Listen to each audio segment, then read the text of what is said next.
बहुत समय पहले हिमालय की तलहटी में बसे अमृतापुर नामक राज्य में एक न्यायप्रिय और साहसी राजा वीरेंद्र सिंह का शासन था।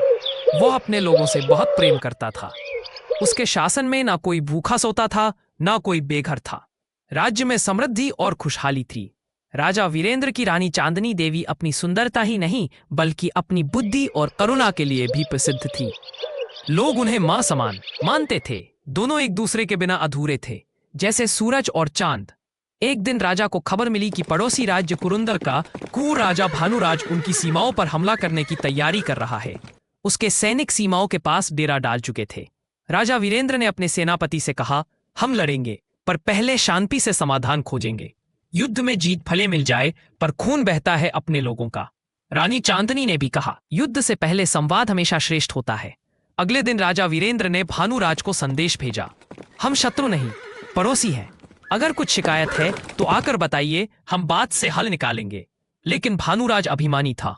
उसने हंसकर कहा, मैं बात नहीं, मैं विजय करता हूं, और सेना को हमला करने का आदेश दे दिया। राज्य के चारों ओर रणभेरी बज उठी, पर वीरेंद्र सिंह ने घबराने के बजाय अपनी जनता को सुरक्षित स्थानों पर भेजा। रानी चांदनी ने महल को अस्पताल में बदल दिया। घायल सैनिकों की सेवा में खुद जुट गईं। वह कहती, रानी का श्रृंगार नहीं, अपने लोगों की सेवा ही सच्चा आभूषण है। 3 दिन और 3 रात युद्ध चलता रहा। वीरेंद्र सिंह अपने घोड़े सिंह गर्जन पर सवार होकर सबसे आगे लड़े। दुश्मनों की सेना बहुत बड़ी थी, लेकिन अमृतापुर के सैनिकों में अदम्य साहस था। युद्ध के चौथे दिन राजा वीरेंद्र गंभीर रूप से घायल हो गए। तीर उनकी छाती में जा लगा। उन्हें महल लाया गया। रानी चांदनी की आंखों से आंसू बह निकले, पर उन्होंने स्वयं को संभाला। राजन, अब क्या होगा? एक सैनिक ने पूछा। रानी ने दृढ़ स्वर में कहा, जब तक मैं सांस ले रही हूं अमृतापुर झुकेगा नहीं। रानी ने युद्ध का नेतृत्व अपने हाथों में ले लिया। उसने युद्ध भूमि में रथ लेकर प्रवेश किया। सुनहरे कवच में, आंखों में अग्नि और चेहरे पर तेज। सैनिकों ने बन गया।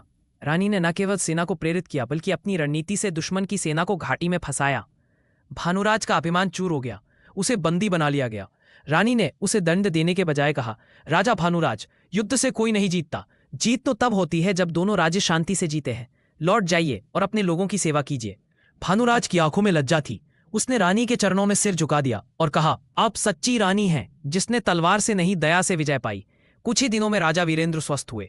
जब उन्होंने सुना कि रानी ने युद्ध जीता और दुश्मन को माफ कर दिया, तो बोले, रानी, आज तुमने मुझे नहीं पूरे राज्य को अमर बना दिया।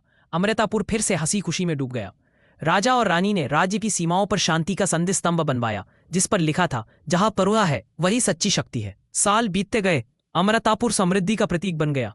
लोग कहते, राजा वीरेंद्र शक्ति का नाम है और रानी चांदनी बुद्धि और प्रेम का प्रतीक। तो उनकी उसे ये कहानी कथा लोकगीतों सुनाई में जाती गाई जाने लगी कि कैसे जब एक भी रानी कोई ने अन्य दया से राजा युद्ध जीता और एक राज्य को अमर बना दिया।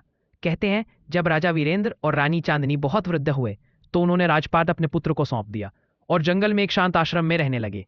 हर शाम वे वहां बच्चों को अपने अनुभव सुनाते और रानी कहती, सत्ता की नहीं, सेवा की भूख रखो। जो मनुष्य दया करता है वही सच्चा राजा होता है। उनकी मृत्यु के बाद भी अमृतापुर में आज तक उनका स्मारक है, जहां लिखा है, वीरता से